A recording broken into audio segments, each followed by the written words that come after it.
What's going on, guys? I'm Joe Jolliker, Vice President of Greenwood Roof Services. Today we're going to talk about winter prep and prepping for severe winter storms.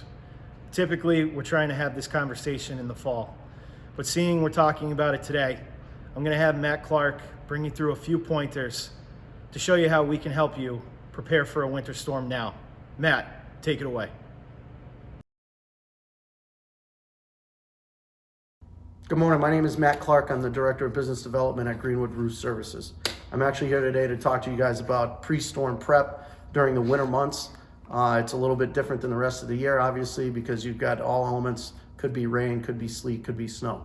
So first step to that would be to get up there prior to the event. We think that it's proactively the best time to do it.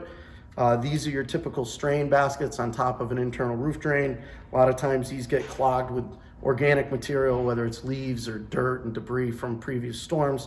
You want to get out and make sure that these are all cleared. So that's the first item that we would tell you to do, is to do a pre-storm inspection of the roof. All of the drainage points, whether it's a drain itself like this, or if it's a gutter, you just want to make sure that they're actively facilitating drainage from the roof surface area. So after you identify where those locations are, RTUs, larger air handlers, those types of things, you want to make sure that that's all cleaned out so that you don't have any risk of backup, because if the roof isn't draining, then it's never going to melt and it's just going to lead to future problems. So I'm in the shop today standing in front of the gutters, or the roof drain components that we have, but there's other materials here that we can talk about, whether it's snow removal equipment. We really encourage you to actually inspect the roof access points. Those access points are critical to the first steps on the roof.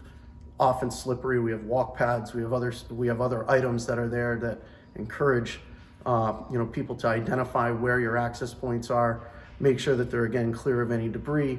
If you get a snow event, you want to make sure you have something out there that's going to prevent you from slipping or falling, whether it's a treaded walk pad or a paver. Once that's done, and then once you identify all of your drain locations, you may choose to put a drain marker on the basket. You may choose to have a safety deflector of some type that gives you a visual barrier of where these are located, because if you get more than 6 or 8 inches of snow, a lot of times you can't tell where they are. So that process is all stuff that we help our clients with. It's whether it's documented in an inspection report. We'll show that the drains are before and after photos, clear the drains. If there's a snow event, we promote proper drainage off the roof. You want to start at your drains and work backwards. If you have to do work near the edges of the roof, they need to be identified prior to getting on the roof. You want to know what you're going to need, whether it's a guardrail, tie-off anchor. We do have portable carts, but again, that's all best practice would be to do that prior to the event, or at least have a plan. Once you've identified the drainage points on the roof, part of the pre-storm checklist that we would actually proceed if you were working with Greenwood Roof Services, the process that we would go through is to do a pre-inspection analysis. That would be kind of the blueprint for us to get out there and service the roof during the storm. What that consists of is identifying safety issues, potential fall hazards, roof access points, providing a job hazard analysis so that you are aware that we've identified this criteria, what equipment we would need, whether it's guardrail, roof surface, treads, cones, fall protection carts. You can see that we're set up well to do it. Our staff is trained and familiar with how to use these products. We have all the supplemental equipment that goes with it. So that's a big component to it. We can help you out with it. We utilize the same software that we use our service calls on, and it provides before and after photographs of what was done.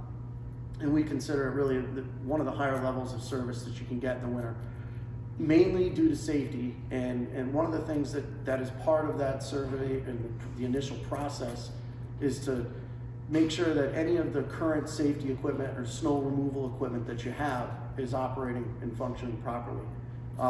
Something that does come to mind are ice clips or snow rails over roof access locations. That's sometimes a critical area. It's where things aren't performing correctly. It's the first point that somebody steps onto the roof. There's a significant potential to slip hazards if you're unfamiliar with the condition on the roof. And if you have equipment that's there, ice melt system over that door that is not functioning properly, then you're potentially stepping onto an unsafe condition. So all of those things are what we consider criteria for us to work with you through the process. We can help you in advance of the storm, whether it's a fall or a pre-winter inspection, and then at least there's an analysis so that when the time comes, you're familiar with what's involved. We understand the roof points, access points, safety concerns, drainage locations, all stuff that we'd love to help you out with here.